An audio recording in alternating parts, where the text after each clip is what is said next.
Hello and welcome to the annual River Community Hospital. Today we're going to be discussing the annual organization evaluation for 2019. I'm glad to have you guys here today. This is a really important time, especially at the end of the year, to really focus on our goals that we want to achieve, how we did the previous few years. We're going to go all the way back to 2016 for a couple of these statistics. But mostly this is to help us understand what we need to get better at, where we can improve, and where some of our shortfalls were. But overall, as a year, we did really well. So I want to highlight some of those things, and I'll present this slide here, and we'll kind of go over that together, okay? So for our mission statement and vision for River Community Hospital, our mission statement, we want to provide the best quality and safety healthcare that there is to offer for the whole person. That means mind, body, spirit. So when we treat our patients, we want to take into account all of those things because that gives the best quality care. So that coincides with our vision statement because we want to be a hospital that strives to treat your mind, body, and spirit every time we see you in the most cost-effective way. So I know some scrutiny over the past couple of years have been that hospital bills are very high. It's very difficult in this country to pay some of those hospital bills, so we want to make it in a way that it's a lot easier. We're taking examples from like Chick-fil-A, Amazon, type of their billing processes to really help people understand what they're paying, what services they needed, and kind of why the billing statement will look like that. And we're providing more upfront approaches to being able to pay off a bill faster, payment plans that will help. So we're using a lot of the strategies that are in other industries to help in the healthcare field. So lastly, for our 5 core values, we are integrity driven, we focus on patient-centered care, evidence-based practice is a big one. We take all our research, we have a research team, we do the best evidence available, that way for treatments, medication, pharmaceuticals, all of that thing, we really focus on that. Cost-effective-based valued approach, and lastly, compassion for what we do. A lot of our facility faculty, we strive to have compassion, and that's the reason you get in healthcare, is because you want to help others. So, just a quick overview of our demographics. RCH is located in a small rural Kansas community. We serve about 3 towns in the county, populations of 5,000, 2,000, and 3,000 people respectively. So overall, 10,000 people is what this community hospital serves. When looking at demographics in Kansas, to qualify as a CAH, which is a critical access hospital, you must have 25 acute care beds, and at River Community Hospital, we have the 25 acute care beds plus 15 swing beds. So a total of 40 beds for the entire hospital. We also have 3 family practice clinic locations for our facility, and in comparison to other communities in Kansas, I chose Stevens County because that's where I'm from. RCH is well outperforming its counterparts in terms of total margin, return on equity, things of that nature, total gross revenue. So we like to compare ourselves to other places in the state because that's what we're basing a lot of our numbers on, kind of our overall performance and benchmark. So scrolling down, our hospital services, we offer acute care and swing beds, ER, surgery, oncology, cardiac, laboratory, kind of the typical you would see in a bigger hospital, but we're trying to offer that to a more localized area so we can treat the patients in our community better. So breaking down the numbers, hospital service volume comparison, this is the best way to kind of see how we've been doing. So in 2016, you can see we're nearly about 3,000 volume for the inpatient beds. Compared to 2019, that has dropped by about 1,000. So highlighted in green is where we are positive.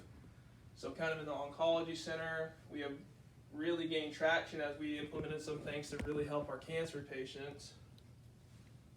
And you can kind of see the numbers have dropped a little bit in certain areas, but what we'll notice is that our gross revenue went up.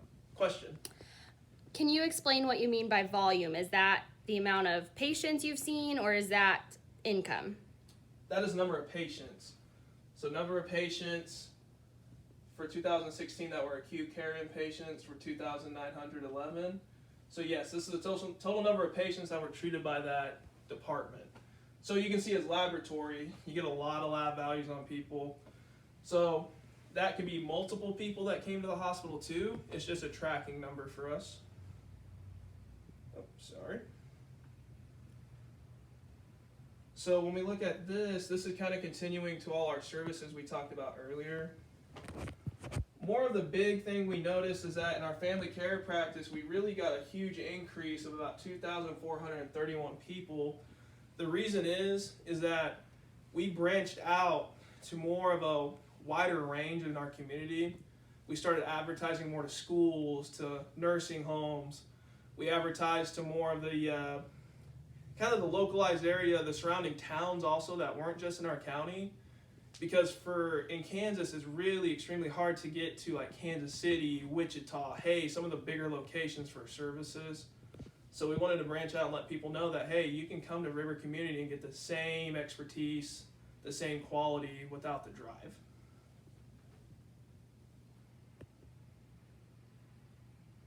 So overall, our total outpatient visits went down by about 1,000 and our total procedures went down by 11,000. We want to really improve that number, especially for the procedures. So what we're going to do, we're going to implement more of a kind of like a introduction to our surgery plan.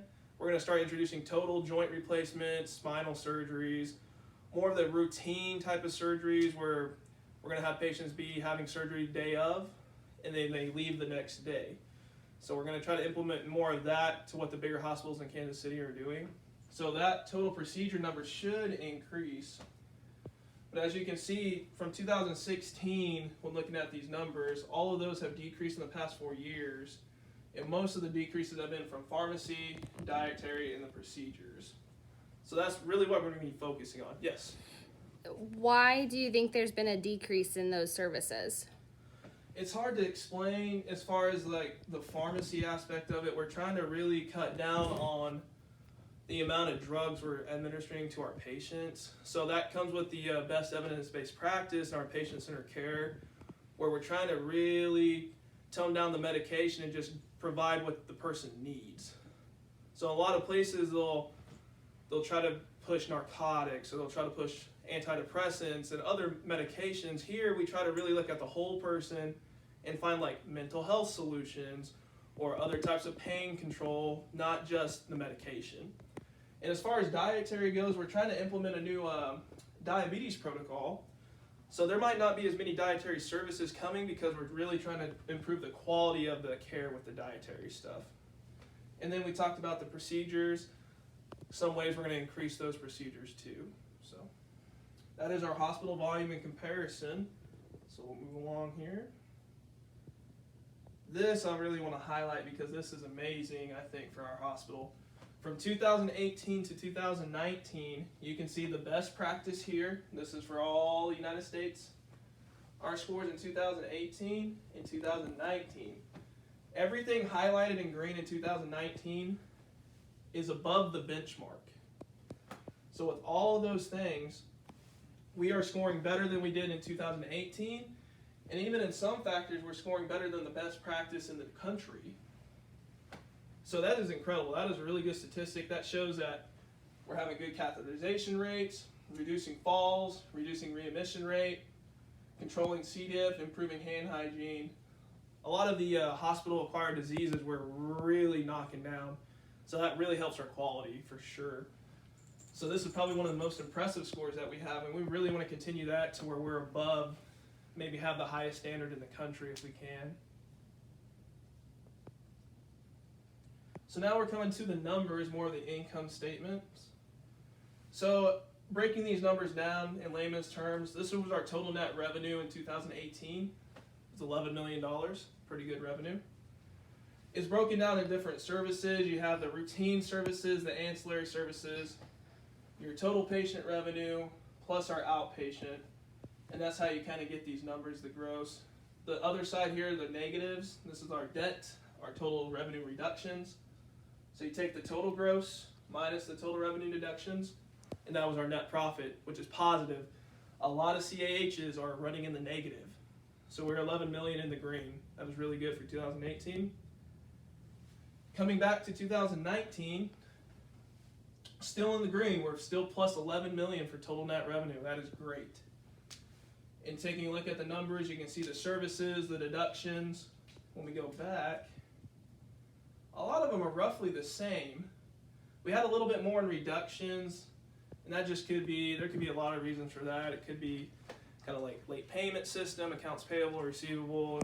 It could be that we're implementing new services to the building, so we're adding on to our building, improving, maybe including an ER, a little bit bigger ER, probably adding more ICU beds. That was one of our plans for the next coming years. So that's probably where you'll see a little bit more of those deductions at. But other than that, looks really, really good. So when we compare the services, we broke it down to where you can see everything in red is a negative from the year to year. So 2018 to 2019, this is where we lost, was in other revenue acquired and ancillary services. But when you look at the total gross revenue, we actually improved. We actually gained $1 million in total gross revenue.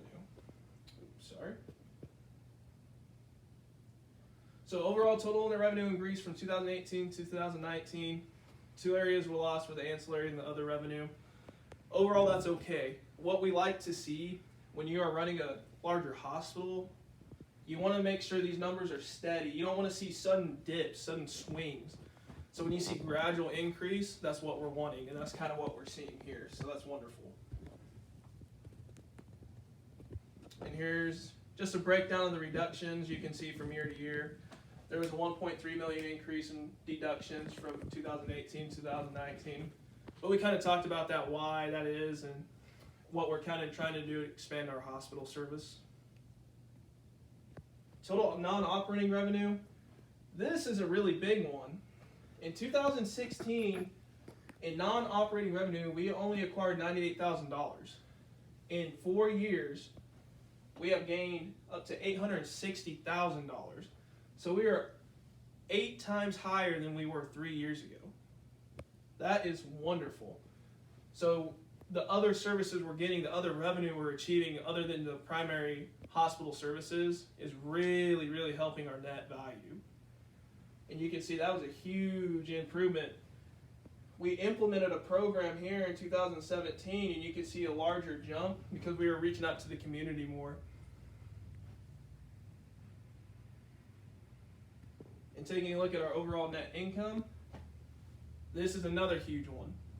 2016, we were in the red, minus $305,000 net income. 2017, in the red, minus $716,000. When we implemented those changes, started outreaching, we had a net income of 61, so we made money. And then just in this last year, positive 658,000, 10 times the amount we made in 2018, and significantly higher from the negative values we were getting back 3 years ago. So overall, as a hospital, that is fantastic. We are one of the few hospitals in Kansas that are actually having a positive net income and something that high. That is great. So when we look at total net assets, or the total assets, the assets have been the same, roughly the same, about in that $6 million ballpark. It has decreased over the last couple years, but the total net income's gone up. So we're seeing some trends that, yes, our assets were higher 3 years ago, but why were we losing money? So we took a look into that. We've been monitoring those numbers. We're going to take a look in 2020 and really see what's going to go on with that. Make sure the trend is still positive. Here's our statement for the cash flow. So with operating costs, this is our net cash for operating costs, $925,000. We were negative in our investing activities and financing activities. That's okay because it costs money to do activities. It costs to have deductions. It costs to provide services. So this is fine. What we're looking at, the net. Did we make money? Net cash is up $366,000. So at the cash at the beginning of the year, we started here, and then we finished here. So overall, we're having another positive balance in our net cash. So it's just showing that our hospital is operating at a healthy volume, a healthy rate. The services are wonderful that we're providing here, and it's showing kind of with what we're working on. Oh, sorry, a little slide problem here. Oh. One second, technical difficulty. Promise we're almost done too. Don't worry about it. One second. We're going to pause for a second so I can get to the last two slides.